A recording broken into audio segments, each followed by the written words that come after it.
Well, it's Downbelow again, and we're doing some quick questions. Oh. I'm Ian. And I'm Steve, and this thing is in fact live. Wow, I wasn't expecting that. Even with the countdown? Shh. So, question. Answer. No, we do that in the other order. Oh, right. Okay, so we're designing a diceless narrative RPG system, as you probably have heard by now. Diceless systems are technically nothing new. They go all the way back to the 80s and basically the very dawn of the role-playing hobby. In fact, they go way back to the roots of the wargaming hobby, which in some ways spawned the role-playing hobby. And there is a common complaint and question leveled at diceless designers that has echoed throughout the most of one generation since role-playing games became a major hobby in the United States of America, and that is, why don't you just use dice to add and increase tension? So that's the question I'm asking you. Why don't we just use dice to add tension? The short, specific reason that I don't want to use dice in this system is that I want to put the control over the specific amount of tension which is the specific story resource. If you wanted to boil it down to one word, the story resource that you're working with in this system is tension. And I want to put specific control over that into the hands of the GM and players, as opposed to the hands of the random number generator of your choice, whether that be a piece of plastic rolling around on a table coming up on a particular face, or a pseudo-random number generator in a computer, or what have you. So I wanted to give control over the tension to the people who are actually making the story in the game, and you can control the amount of tension by controlling the success and failure rate in the game.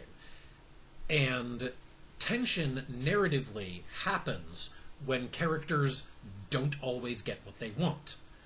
And in games that do use dice, I noticed that some GMs and some players had trouble working with the randomized tension.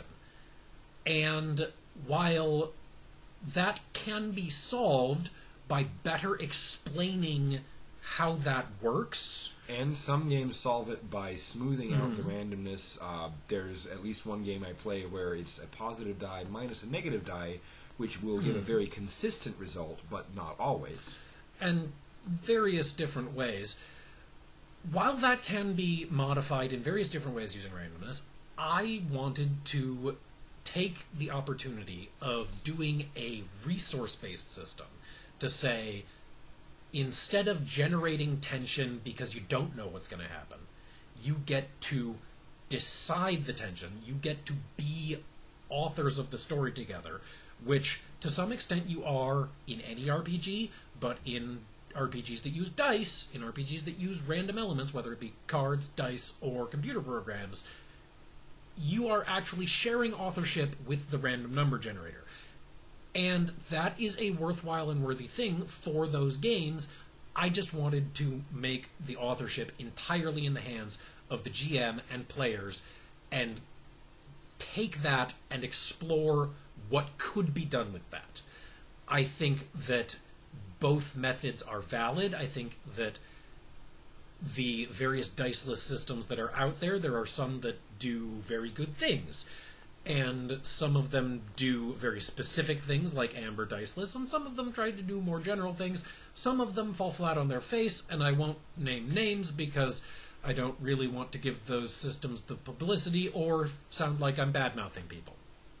And honestly, if we start bad-mouthing diceless systems, we have to start bad-mouthing dice systems, and we just don't want to yell at people. Yep, just saying negative things isn't really productive with our time. So a couple of other specific objectives that I have with the resource management aspect of being diceless is I want players to, when players feel like they are running short on resources in other games where they have resources, like in D&D when you have hit points and spells per day, players who feel like they're running short on resources start to feel tension.